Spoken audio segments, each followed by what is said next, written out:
Welcome back to the Janus World Building Project. In this video, we'll explore design principles from fungi and introduce the secretive murmuration of Echoluna. In the endless halls, ramps, and mechanical chases of the living city of Janus, the dark of night enfolds the moonstruck in the pale reflection of a distant day with remembered smiles and forbidden knowledge.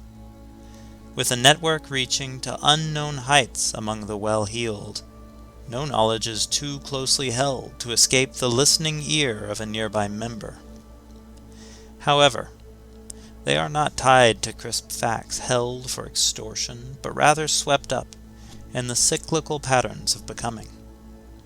Many are the rituals of the dusk drifters, tracing sacred geometries to the choreography of whispering psychedelic oracles.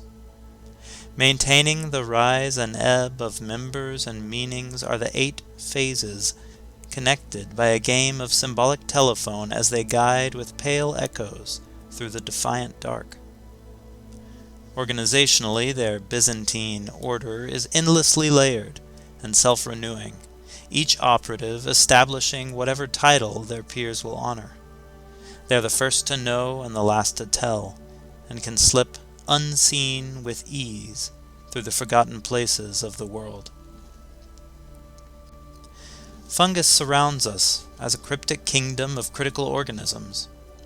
Fungal cells notably include a chitin-glucan complex in their walls, and often grow in chains called hyphae, forming branching connections and reproducing with spores, sometimes dispersed with fruiting bodies.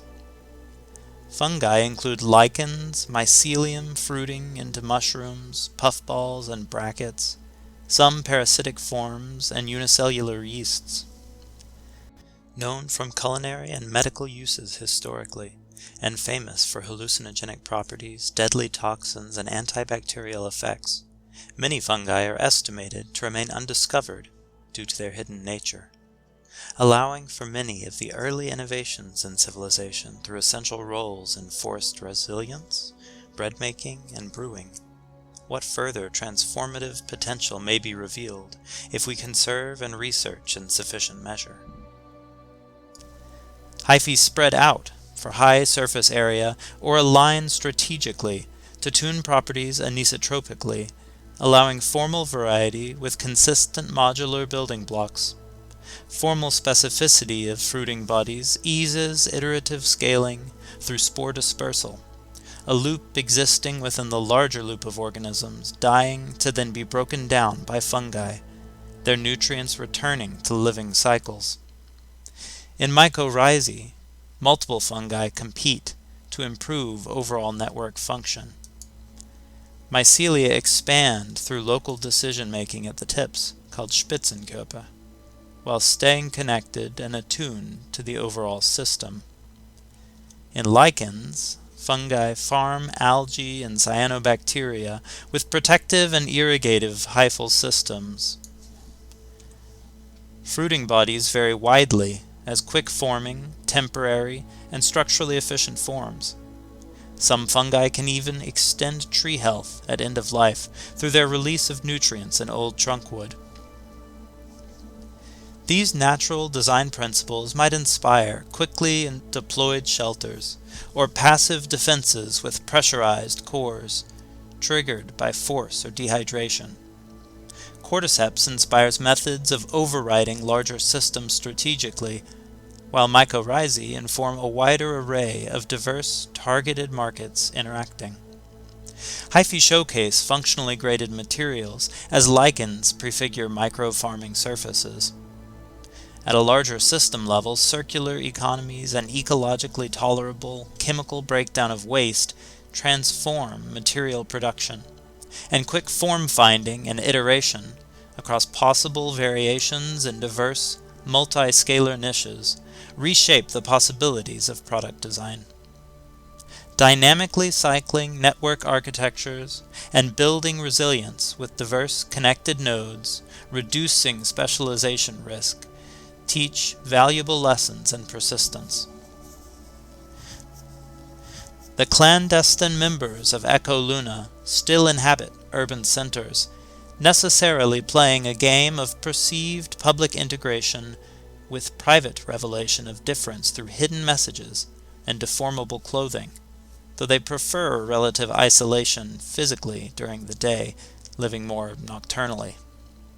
They readily hack into electronic systems using local interventions. They grow their own mushroom leather and have developed fungal, fiber-based clothing with inflatable armors and embellishments, using HIFL cyborg technology fusing lichens with optical compute, starting from minimal technical cores and extending functional capacity and ergonomics with grown mycelial bodies. Unrelenting seekers, Echoluna detests a walled garden, and the liberation of resources and capital manifests as a personal compulsion for most of the Moonstruck, most of all regarding confidential information due to the high potential to copy endlessly for all to use. This instinct results in open-source absolutists. Conversely, the complex, syncretic layering of relationships and varied methodologies that supports pop-up gray markets and diverse occult rituals is itself very opaque naturally, due to the illogical palimpsest of tactical decisions guiding its growth. The murmur network of Echoluna is rumored to be one of the few connections through all towers, so while the information may be hard to extract, finding an adherent may yield untold riches of information. The perception that Echoluna, if it even exists at all, consists of a cult of power-hungry spies leads to persecution when membership is suspected, so crypsis is important. Living on the edge of the economy, but in the heart of civilization, leads to repurposed tech rather than newly built devices, and at-home growing of clothing and foods. The only sure way to identify membership is an ancient practice of occult bindings entwined about their bodies, layered and intricate tattoos of invisible ink, only visible in the delicate contrast of a full moon. Thank you for your time and attention. Please like and subscribe if you'd like to see more. Be well.